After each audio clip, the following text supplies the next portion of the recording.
কিন্তু এটাকে একেবারে রাজনৈতিক রং চড়াবার চেষ্টা করছে একটা দল। তারা ভাবছে যে মণিপুরকে আড়াল করতে তারা ঢাল হিসেবে এই ঘটনাগুলোকে তারা সামনে আনবে। একেবারে না, মানুষ সবটা বোঝে, মানুষ সবটা জানে। মণিপুরের ঘটনাকে আড়াল করতে বাগডোগরার ঘটনায় রং চড়ানোর চেষ্টা হচ্ছে। নির্যাতিতা মহিলার সঙ্গে দেখা করতে এসে মারাত্মক অভিযোগ পাপিয়া ঘোষের। মুখ্যমন্ত্রীর নির্দেশে বিবস্ত্র করে মারধরের ঘটনায় আদিবাসী গৃহবধূর বাড়িতে দেখা করতে এলেন দার্জিলিং জেলার তৃণমূল সভানেত্রী পাপিয়া ঘোষ। নির্যাতিতা মহিলার সঙ্গে কথা বলেন তিনি। যা দেখলেন ও বুঝলেন সে সব বিষয়ের রিপোর্ট মুখ্যমন্ত্রীকে পাঠানো হবে বলে জানান পাপিয়া ঘোষ। উল্লেখ্য, সম্প্রতি বাগডোগরার ভুজিয়াপানি এলাকায় সালিশি সভায় একজন গৃহবধূকে বিবস্ত্র করে মারধরের অভিযোগ ওঠে। ঘটনায় নিন্দার ঝড় ওঠে গোটা শিলিগুড়ি শহরে। তারপর পাল্টা অভিযোগ জানানো হয় বাগডোগরা থানায়। উভয় পক্ষের অভিযোগের ভিত্তিতে তদন্তে নেমে ইতিমধ্যেই 2 জন মহিলাসহ 4 জনকে গ্রেপ্তার করেছে পুলিশ। বুধবার মুখ্যমন্ত্রীর নির্দেশে বাগডোগরায় নির্যাতিতা মহিলার সঙ্গে কথা বলেন পাপিয়া ঘোষ। নির্যাতিতা ও এলাকাবাসীদের সঙ্গে গোটা বিষয়টি নিয়ে খোঁজ খবর নেন তিনি।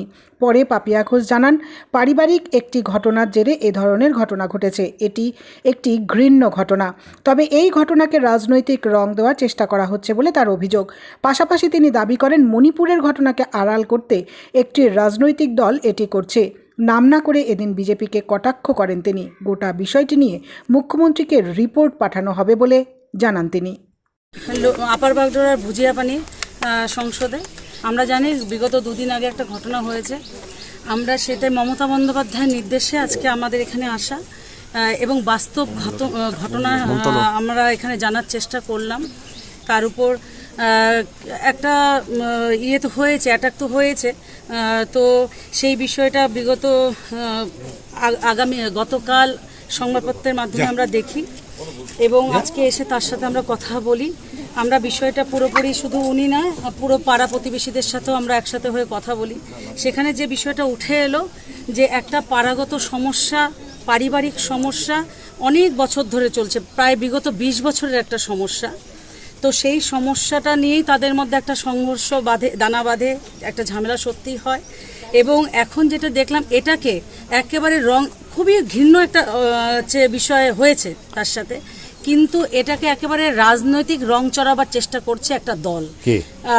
সেটা আমরা সবাই জানি, সেই দলের কথা আর আমাদের আলাদা করে বলতে হবে না। তারা ভাবছে যে মণিপুরকে আড়াল করতে তারা ঢাল হিসেবে এই ঘটনাগুলোকে তারা সামনে আনবে। একেবারে না, মানুষ সবটা বোঝে, মানুষ সবটা জানে। আমরা এই জিতনি ওরাওকে কথা দিয়েছি, মমতা বন্দ্যোপাধ্যায়ের সহ সবাই আমরা তার পাশে রয়েছি। প্রশাসন অত্যন্ত তৎপরতার সাথে কাজ করেছে এবং 4 জনকে যারা জড়িত ছিলেন তাদের প্রত্যেককে পুলিশ তারা এসেছিল, তাদেরকে গ্রেপ্তারও করা হয়েছে। এবং আগামী দিন তার কেস ওঠানো নিয়ে অনেকেই তাকে দবাব দিচ্ছে, যেটা আমরা এখানে পরিষ্কার শুনলাম যে এটা তৃণমূল দবাব দিচ্ছে এরকম। কিন্তু সে আমাদের পরিষ্কার বলে দিয়েছে যে আমি ইনসাফ চাই। আমরা তাকে বলেছি আমরাও ইনসাফ চাই, আমরাও এখন ইনসাফ চাইছি, তার সাথে যাতে ন্যায় হয় সেটা আমরা দেখছি। একটাই কথা বলবো যে এই যে মণিপুরের ঘটনাকে আড়াল করতে একেবারে ছোটোভাবে দেখাতে গিয়ে তারা ডাবল ইঞ্জিন, সরকারে যে রাজ্যে যা হচ্ছে তারা ভাবছে সিঙ্গেল ইঞ্জিন, আমাদের তো সিঙ্গেল ইঞ্জিন। কিন্তু এখানে কিন্তু মমতা বন্দ্যোপাধ্যায়ের সরকারে তারা যদি হাওড়ার ঘটনার সাথে, তারা এই ভুজিয়াপানির ঘটনার সাথে, তারা মালদার ঘটনার সাথে মণিপুরকে মেলাতে চায়, একেবারে হবে না। মানুষ সেটা সমর্থন করবে না, মানুষ বুঝে গেছে।